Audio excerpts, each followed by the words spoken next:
하나님 말씀 마가복음 3장 20절에서 35절까지 신약성경 57페이지입니다. 신약성경 57페이지. 우리 합독은 마가복음 3장 23절에서 29절까지만 합독합니다. 3장 23절입니다. 예수께서 그들을 불러다가 비유로 말씀하시되 사탄이 어찌 사탄을 쫓아낼 수 있느냐? 또 만일 나라가 스스로 분쟁하면 그 나라가 설 수 없고 만일 집이 스스로 분쟁하면 그 집이 설 수 없고 만일 사탄이 자기를 거슬러 일어나 분쟁하면 설 수 없고 망하느니라. 사람이 먼저 강한 자를 결박하지 않고는 그 강한 자의 집에 들어가 세간을 강탈하지 못하리니 결박한 후에야 그 집을 강탈하리라. 내가 진실로 너희에게 이르노니 사람의 모든 죄와 모든 모독하는 일은 사하심을 얻되 누구든지 성령을 모독하는 자는 영원히 사하심을 얻지 못하고 영원한 죄가 되느니라 하시니. 아멘. 오늘 본문의 제목은 예수님이 진정한 가족. 예수님이 진정한 가족. 오늘 본문은 예수님의 진정한 가족은 육신의 친족도 아니고 율법을 잘 알고 있는 종교 지도자들도 아니라는 것입니다. 예수님의 진정한 가족은 오직 예수님을 통해 계시된 하나님의 뜻을 행하는 자들이라는 것입니다. 그리고 예수님의 성령의 사역에 대한 내용과 성령 모독죄에 대한 내용의 본문이 오늘 본문인데, 오늘 이 새벽에는 제목과는 다른 예수님의 성령 사역에 대하여 좀 살펴보도록 하겠습니다. 오늘 본문이 우리에게 주시는 첫 번째 교훈입니다. 예수님은 이기고도 남습니다. 예수님은 이기고도 남는다라는 이런 교훈입니다. 23절에서 27절까지인데 27절 말씀 보시면 사람이 먼저 강한 자를 결박하지 않고는 그 강한 자의 집에 들어가 세간을 강탈하지 못하리니 결박한 후에야 그 집을 강탈하리라. 여러분, 사탄을 결박하는 것이 아니라 예수님께서 사탄을 결박하신다라는 그런 말씀인데, 이 종교 지도자들인 바리새인과 서기관들도 이 사실을 잘 알고 있습니다. 예수님께서 실제로 기적을 일으키시는 것을 직접 보았기 때문입니다. 그렇다고 이 사실을 이 종교 지도자들인 바리새인과 서기관들이 이 사실을 인정할 수도 없고, 그렇다고 또 눈으로 봤는데 직접 부인할 수도 없었습니다. 그래서 겨우 생각해낸 것이 예수님께서 귀신의 왕을 힘입어서 귀신을 쫓아내었다고 그렇게 비난을 한 것입니다. 그러나 여러분, 이러한 비난은 사실 말이 되지 않는 그런 비난입니다. 왜일까요? 귀신이 자기 나라에 스스로 분쟁을 일으켜 망하게 하기 위해서 예수님에게 능력을 부여했다라는 것은 그 자체로 모순이기 때문입니다. 여러분, 27절에서의 이 강탈은요, 예수님께서 예를 들어 하신 말씀으로 예수님께서 귀신을 축출하셨다, 쫓아내셨다, 그런 뜻의 말씀입니다. 단어가 이 강탈입니다. 그리고 사탄의 재산을 강탈, 즉 약탈하셨다는 그런 뜻이기도 합니다. 여러분, 강탈이나 약탈은요, 재산의 주인이 힘을 쓰지 못할 때 일어나는 그런 일이지 않습니까?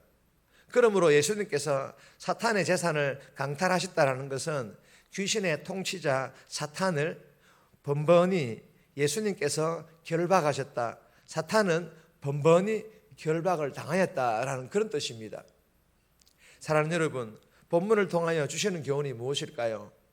사탄의 그 힘을요, 너무 과소평가해서도 안 되지만 그렇다고 너무 과대평가하지도 말라라는 것입니다. 여러분, 왜 과소평가하지 말라라는 것입니까? 우리의 힘으로는 이길 수가 없기 때문입니다. 여러분, 아무리 우리가 과소평가해도 이 사단을 우리의 힘으로 이길 수 있느냐? 절대로 못 이깁니다. 그렇기 때문에 과소평가하지 말라라는 것입니다. 그렇다면 왜 또 과대평가하지 말라라는 것입니까? 우리의 힘으로는 이길 수 없지만 예수님과 함께하면, 우리가 예수님 믿고 예수님과 함께하면 그 예수님께서 넉넉히 이기게 하실 뿐만 아니라 사실은 게임도 안 되는 그런 싸움이기 때문입니다. 결론은 사탄의 세력으로부터 이기기 위해서는 예수 믿는 저와 여러분들이라도 우리의 힘으로는 안 된다는 것, 그러나 예수님과 함께라면 넉넉히 이길 뿐만 아니라 게임도 안 된다는 이 사실을 우리가 알고 우리가 믿고 날마다 성령 충만, 회개 충만, 은혜 충만하여서 날마다 예수님과 동행하는 그 삶을 통해 삶에서 다가오는 그 어떤 사탄의 공격에도 넉넉히 이길 수 있기를 주님의 이름으로 축복합니다. 두 번째 주시는 교훈입니다. 성령 회방죄, 성령 회방죄, 성령 모독죄이기도 합니다. 28절에 30절까지인데 29절 말씀 보시면 누구든지 성령을 모독하는 자는 영원히 사하심을 얻지 못하고 영원한 죄가 되느니라 하시니, 여러분 본문은 첫 번째 나눈 교훈과 비슷한 교훈으로 여러분 성령을 모독하는 자는 성령 모독죄 그리고 성령 회방죄를 짓게 되는 것입니다. 즉 성령의 능력으로 기적을 베푸시는, 성령의 능력으로 역사하시는 예수님의 사역을 첫 번째 나눈 내용에서 예수님께서 귀신의 힘으로 귀신을 쫓아냈다는, 즉 예수님의 행위를 사탄의 짓이라고 모독하고 외면한다면 이는 성령 모독죄, 성령 회방죄로 성령께서 예수님을 통해 궁극적으로 이루실 사죄의 은혜도 누릴 수 없게 된다는, 정말 무서워해야 하고 두려워해야 하는 그런 죄가 바로 이 성령 모독죄, 성령 회방죄입니다. 그러나 여러분, 예수 믿는 우리예요. 예수 믿는 우리가 성령 모독죄, 성령 회방죄를 저지르지 않을까 걱정할 필요가 없는 이유가 뭔지 아십니까? 예수님의 용서예요. 예수님의 용서에서 단절하는 죄를 저지른 것은 아닐까라는 이런 생각, 이런 걱정 자체가 본문에서 경고하는 성령 모독죄, 성령 회방죄를 범하지 않고 있다라는 그런 증거이기 때문입니다. 사랑하는 여러분, 본문에 주시는 교훈은요, 예수님의 사역을 인정하지 않거나 사탄의 행위로 여기는 성령 모독죄, 성령 회방죄를 결코 저질러서는 안 된다는 것입니다. 그러기 위해서는 첫 번째 나눈 교훈과 같이 날마다 하나님 말씀을 읽고 듣고 깊이 있게 묵상하여 또 날마다 성령 충만, 회개 충만, 은혜 충만해야 될 줄 믿으시기를 바랍니다. 그리고 삶에서 다가오는 여러 가지 시험과 악한 사단의 공격에 연약하여 죄를 지었을 경우 거룩한 회개의 습관으로 어떻게 해야 될까요? 속히 회개해야 합니다. 그래야 해서 우리가 날마다 예수님과 동행하는 삶을 통해 내 삶에서 역사하시는 성령의 능력을 우리가 부인하거나 이것은 예수님께서 하신 일이 아니야 이렇게 하는 것이 아니라 정말 이 사역은 성령께서 예수님께서 하셨구나, 그것을 인정함으로 그 성령의 역사를 저와 여러분들의 삶에서 경험할 수 있기를 주님의 이름으로 축복합니다.